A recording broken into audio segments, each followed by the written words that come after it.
आई हरि ने ते गंभी नरने कपट कमातो तिनको किया कोई ते खवाले हुए आप भी आपे ही खातो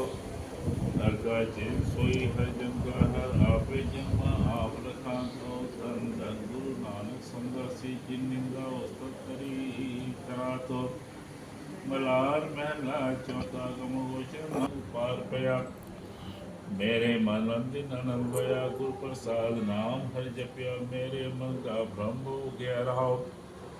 जिन हर गाया जिन हर जपया तिन संगल हर मेल उतर मया तिनका दल देख सुख पाया दुखों में रो गया जो अंदिन हृदय नाम दिया वह सब जन्म दिला का सफल भया हुए आप तरे श्रेष्ठ सप्ताई सब कुल की पार पया तुद आपे आप उपाय सब जग तुद आपे बस कर रहा जन नानक हो पर कृपा धारी बिग दुग्धा काट ले अमल दुगला के पछताई जिसते उदित जिस न चेता जीवन खाई प्राणी गुरु नाम ध्याई हर हर कृपा करे गुरु मेरे हर हर नाम समाई राव